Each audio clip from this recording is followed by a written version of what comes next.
There's a Toyota dealership about 20 minutes from me, and if you stand on that lot on a Saturday morning, you can watch something strange happen. You'll see a guy walk right past a $33,000 SUV that will run for 250,000 miles without complaint and sign paperwork on a $62,000 one that can't fold its own back seat flat. Same badge on both hoods. Same reputation doing the selling. And that's the problem, because in 2026, that badge is covering for some vehicles that haven't earned it, and it's quietly hiding a couple that deserve more credit than they get. I'll be straight with you. Toyota still builds some of the most honest machinery you can buy. Nobody's arguing that. But the lineup right now is a strange mix. You've got powertrains with 25 years and millions of units of track record sitting on the same lot as clean sheet designs that have been in customers' hands for barely 2 winters. You've got an electric crossover that once got recalled because the wheels could physically come off, wearing the same emblem as a compact hybrid that mechanics almost never see on a lift. And the price tags don't tell you which is which. If anything, the price tags point you the wrong way. I've spent a lot of years around these machines, enough to have watched a 22R outlive 3 owners, and enough to have seen what happens inside a twin-turbo V6 that ate its own machining debris.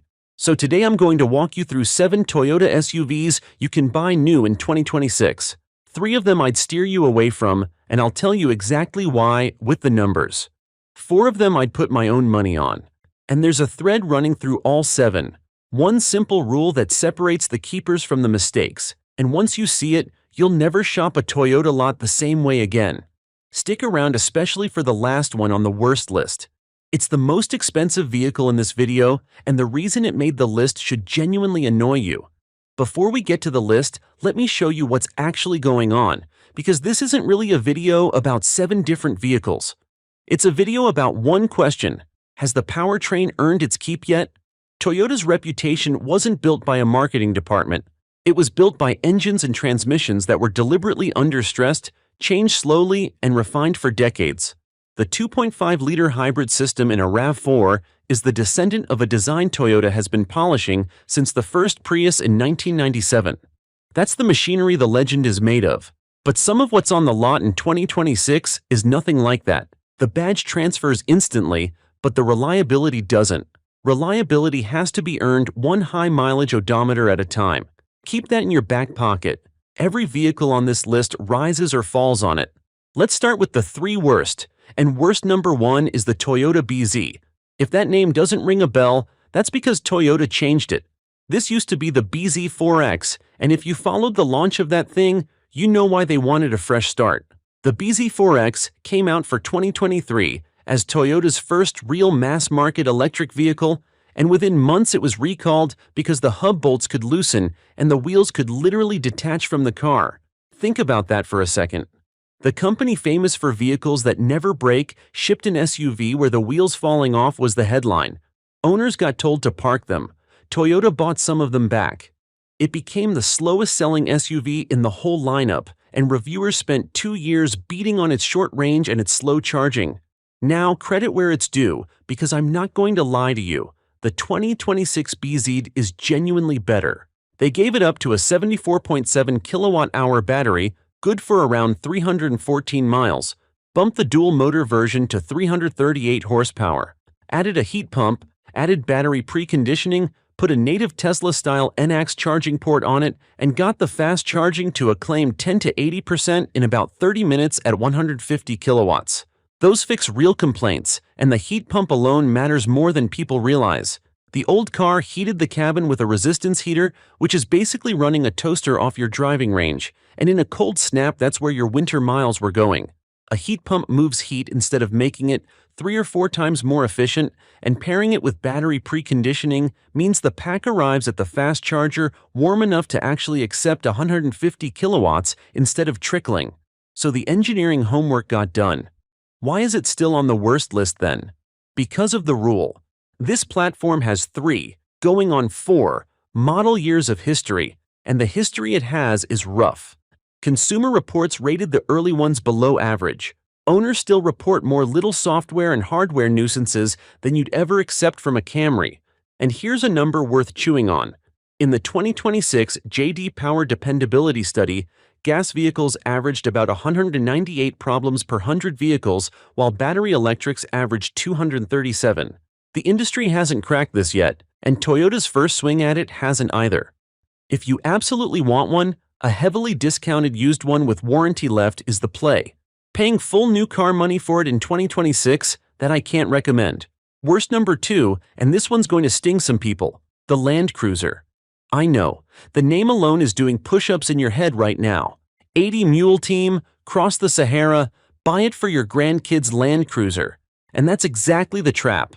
The Land Cruiser badge might be the most valuable single nameplate Toyota owns, and in 2026, you are paying for every ounce of that history on a vehicle that shares almost none of the hardware that created it. The old 200 series had a big naturally aspirated V8, overbuilt everything, and a price that at least matched what you got. The current 250 series runs a 2.4-liter turbocharged 4-cylinder hybrid, about 326 horsepower and 465 pound-feet. On paper, fine numbers. In the real world, you've got a small, hard-working, boosted 4 hauling around a heavy body-on-frame truck, returning roughly 23 miles per gallon combined, which is frankly unimpressive for something wearing a hybrid badge. And understand what a turbo actually is, because they call it forced induction, and the jargon hides the point. It's a way of making a small engine breathe like a big one by cramming in more air under pressure. More pressure means more heat, higher cylinder pressures, more load on every bearing and gasket, which is why the old-school rule of thumb was always that an engine loafing at 30% of its ability outlasts one working at 80. The old Land Cruiser V8 loafed its entire life. This little 4 works for a living, every single mile, dragging close to 3 tons of truck. The hybrid battery raises the cargo floor, so the load area is shallower than the outside of the truck suggests. And you're starting in the high 50,000s and walking out the door well into the 60s for the trims people actually want. Here's my real gripe, and it's not that the 250 is a bad truck. It isn't.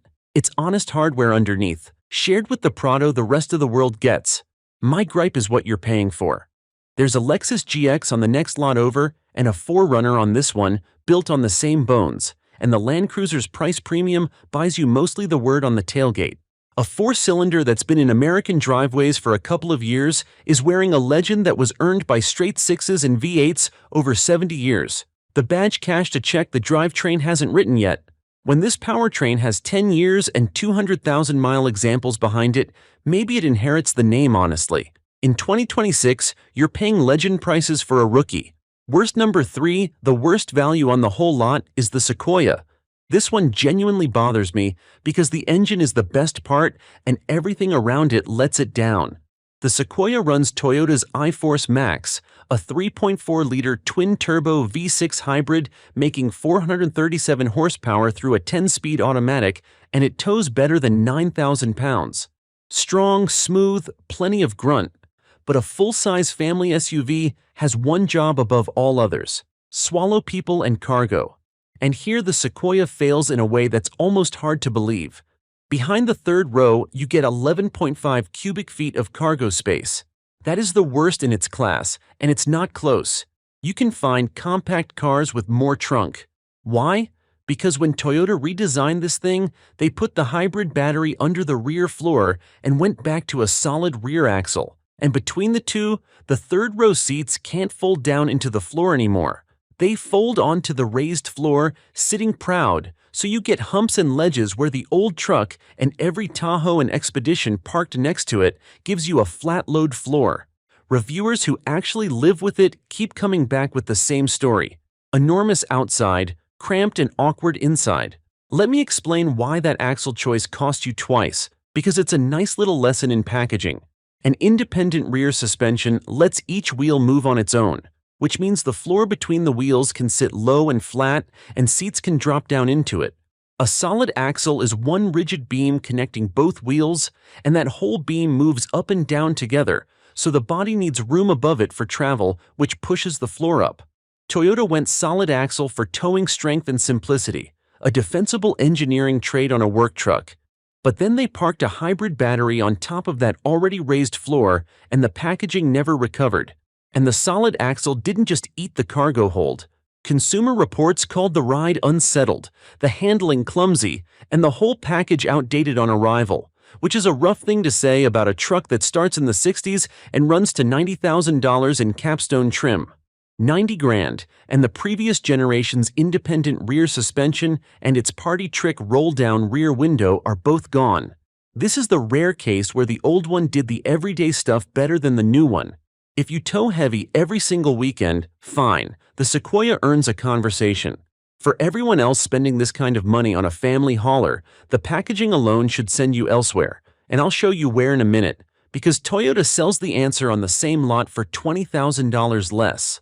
So those are the 3 to walk past. Now the 4 I'd actually put in my own driveway, and notice as we go how the rule keeps showing up.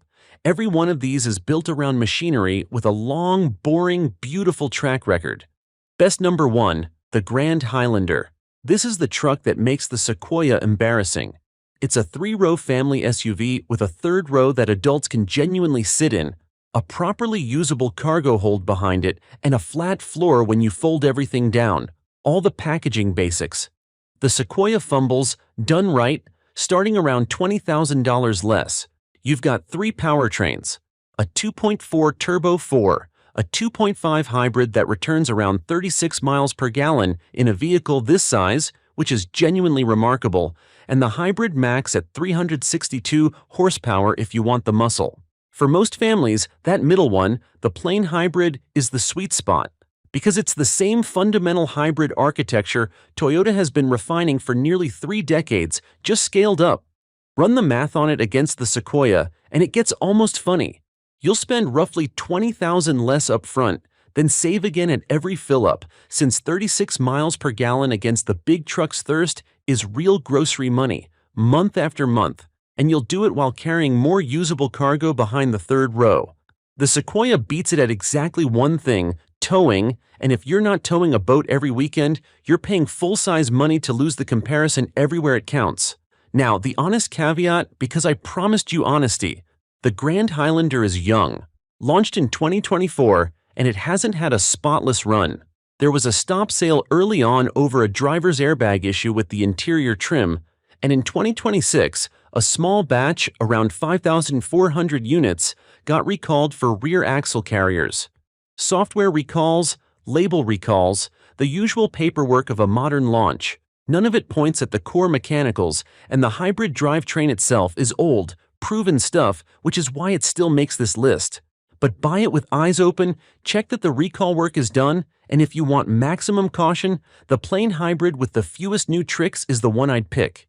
It's the best packaging in the family Toyota universe right now, and the price against the Sequoia isn't a comparison, it's a verdict. Best number 2, the sleeper of the whole lineup, the Corolla Cross Hybrid. Nobody makes videos about this thing.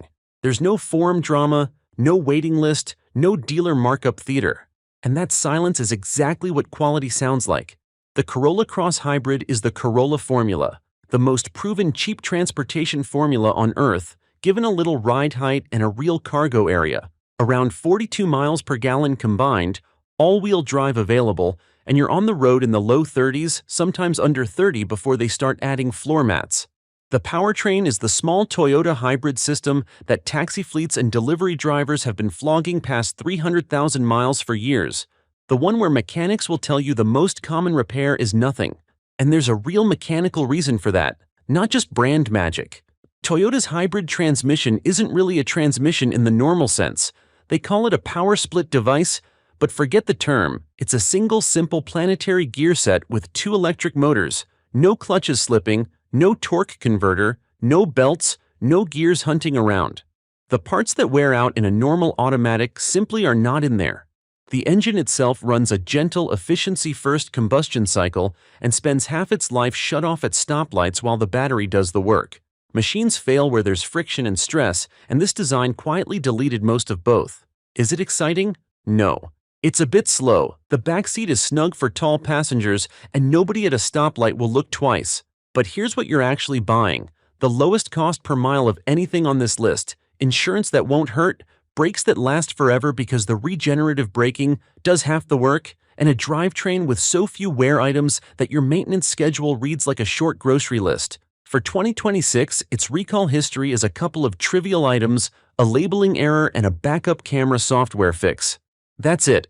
If someone asked me for the single lowest risk new SUV purchase in America, not the best, not the coolest, the lowest risk, this is probably my answer, and it's not close. Best number 3, the Highlander. The regular one. Everybody's attention moved to its bigger brother, and the Highlander quietly became the best-scoring SUV in Toyota's own stable. The reliability trackers put it at the top of the lineup.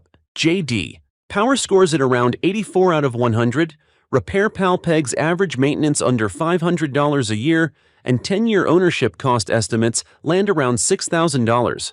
Those are numbers most brands can't touch with a compact car, and the Highlander does it as a 3-row family SUV.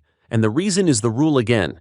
This generation has been in production since 2020, the kinks got worked out years ago, and the hybrid version runs that same 2.5-liter system with decades of DNA behind it, returning around 35 miles per gallon in a vehicle that'll carry your whole household. Yes, the interior looks a little dated next to the new stuff, and yes, the third row is for kids, not linebackers. If you need real third-row space, that's what the Grand Highlander is for. But here's the detail that makes 2026 interesting. This is the end of the line.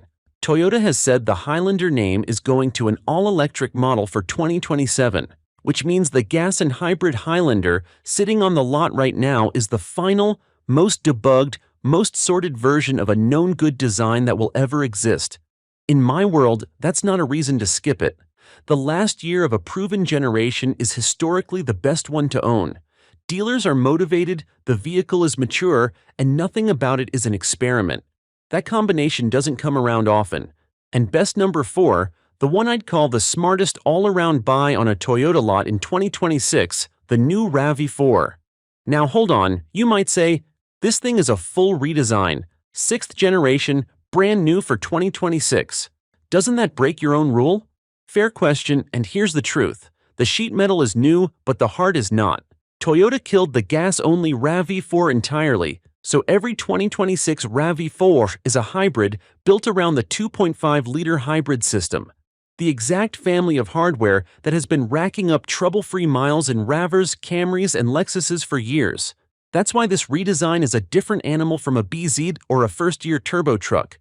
The risky part of a new car is usually the powertrain, and the powertrain here is the most proven thing Toyota sells. What's new is the box around it, and the box got better. Stiffer structure, a cleaner, blockier body, a 12.3-inch digital cluster on every trim, the latest Safety Sense 4.0 standard. The numbers make the case on their own. It starts at $33,350 with destination, front-wheel drive now available to keep the entry price down, 226 horsepower there, and 236 with all-wheel drive, both more than the old gas engine made. The efficient front drive trims are rated around 43 miles per gallon combined, and the old gas RAV4 did about 30, so at 12,000 miles a year, that's roughly 100 gallons of fuel a year you simply don't buy anymore. And the hybrid premium pays for itself within a few years and then keeps paying. The plug-in version brings 324 horsepower and around 50 miles of electric range for the folks with a short commute and a plug in the garage, and here's a quiet detail worth knowing. The entry plug-in actually came in more than $3,000 cheaper than the old RAV4 Prime it replaces, while adding range and power, which is not a sentence you get to say about many 2026 price sheets. The lineup runs 7 trims, from that base LE up through the off-road flavored Woodland with its all-terrain tires, to the first-ever GR Sport plug-in topping out at $49,950 for the people who want a RAV4 that actually hustles. My one honest caveat. It's still year 1 of a new body, so expect a software recall or two while they shake out the little stuff, the same way nearly every modern launch goes. But the mechanical risk, the expensive risk, is about as low as a redesign ever gets. There's a reason this has been the best-selling SUV in the country for years, and the 2026 version protects exactly the part that made it that. Now here's the part of this video that actually matters, because you should be asking, if the pattern is this obvious, proven powertrain good, unproven powertrain risky, why doesn't anyone at the dealership just tell you that? Follow the money and you'll have your answer. There's not much money in the Corolla Cross Hybrid. Thin margin, no markup, no $10,000 options walk. There is a great deal of money in the Land Cruiser, where the badge itself carries a premium worth tens of thousands, and in the Sequoia, where a capstone trim pushes a Toyota, to 90 grand. A brand's reputation is an asset, same as a factory or a patent, and right now that asset is being monetized. 70 years of Land Cruisers crossing deserts get spent selling you a 2-year-old Turbo 4 at legend prices. Decades of bulletproof Camrys get spent reassuring you about an electric crossover whose first act involved wheels coming loose. The reputation was earned by one set of machines and is being cashed in by a different set, and the window sticker is where the exchange happens. And nobody in that building is lying to you exactly. The salesman moves what's on the lot. The manufacturer needs the new platforms to sell because the new platforms are where the investment went. The finance office makes the same money either way. It's just that every incentive in the room points toward the expensive, unproven metal, and not one incentive points toward the sentence that would actually serve you, which is, the boring one over there. With the drivetrain we've been building since your kids were born, that's the one that'll still be running when this loan is a memory. There's no line item for that sentence, so you won't hear it. That's not a conspiracy. It's just commerce doing what commerce does when the customer can't tell 25 years of refinement from 25 months of it. The whole game today was learning to tell the difference, because once you can, the badge stops making your decisions for you. And that's really the bigger thing underneath all of this. A reputation is a kind of stored work. Then look hard at the 4 that earn it. Grand Highlander. If you need the real 3-row space, ideally the standard hybrid with the recall work verified. Corolla Cross Hybrid. If what you actually want is the cheapest, safest, cost per mile machine sold in this country. Highlander if you want the most debugged family Toyota ever made, in its final and best year. And the new RAV4 if you want the all-rounder, new body, ancient bulletproof heart, 43 miles per gallon, starting at $33,350. Picture yourself 8 years from now. One version of you is standing at a service counter hearing a number with a comma in it for a vehicle that was famous before it was finished. The other version is sitting in a paid-off hybrid with 140,000 easy miles on it, whose biggest drama was a cabin air filter with the fuel savings alone having quietly handed you back a few $1,000s. Same badge on both hoods. The difference was one question you asked on a Saturday morning in 2026.